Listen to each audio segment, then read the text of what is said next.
Hello ladies and gentlemen, and welcome to another edition of Curator's Corner here at the National Civil War Naval Museum. I'm Jeff Seymour, historian and curator here at this fine facility, and joining me for this episode is Grady Barnwell.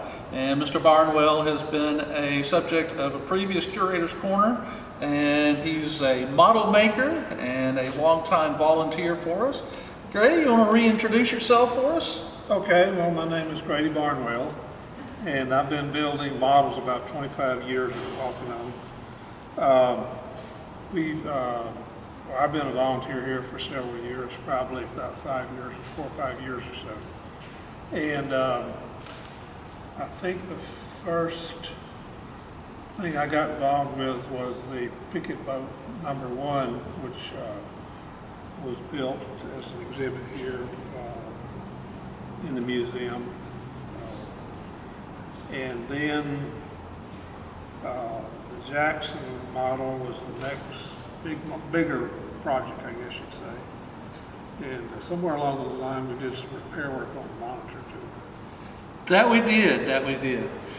Well, this particular model is a great addition to the museum's exhibit because this is one of those things we've been missing. And we're right here because behind us is the actual Jackson.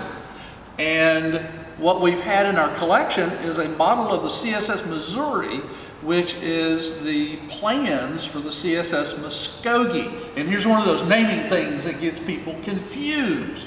When the vessel began construction in August of 1862, the Confederate Navy here was building an exact copy of the Missouri, which has a center paddle wheel and is represented in this great model here.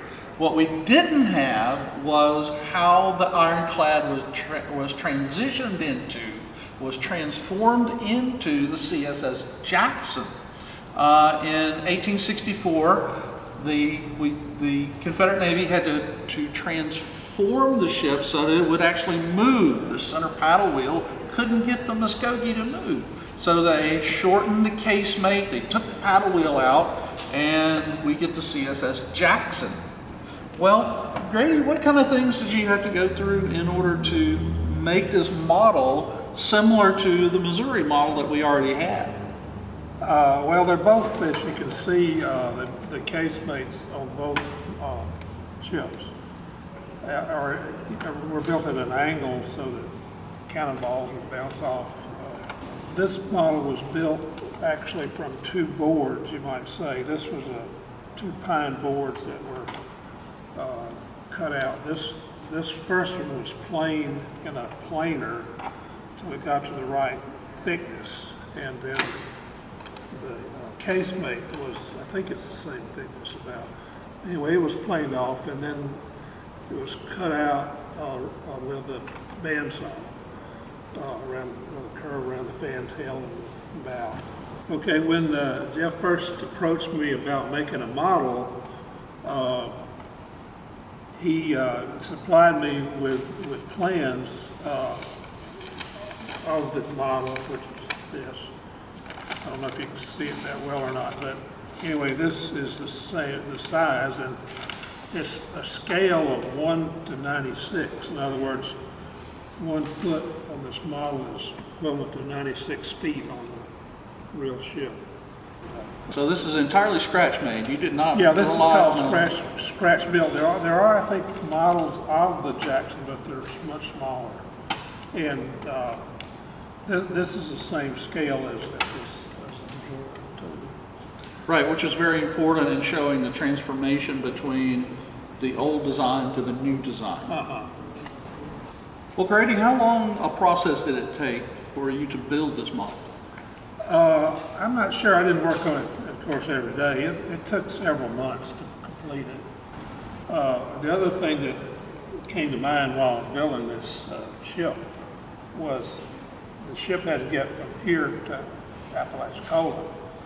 And the Chattahoochee River, you can't really depend on a depth much more than 8 feet, I think, or so. And that would probably be when there's an adequate flow of water down the river. So steamboat designs for the river had to have a flat bottom. Well, Grady, thank you once again. A fine job. Again, something that we've had a hole in our museum's collection and exhibit for a long time. You have certainly filled that hole there. Well, ladies and gentlemen, we are going through a reimagining of this exhibit space so we can better tell the story of the Jackson, this vessel and transformation, how it was built and so forth. And you can get involved, first of all, by hitting that like button below and join us on our other social media platforms. And make sure you check us out at our website, www.portcolumbus.org.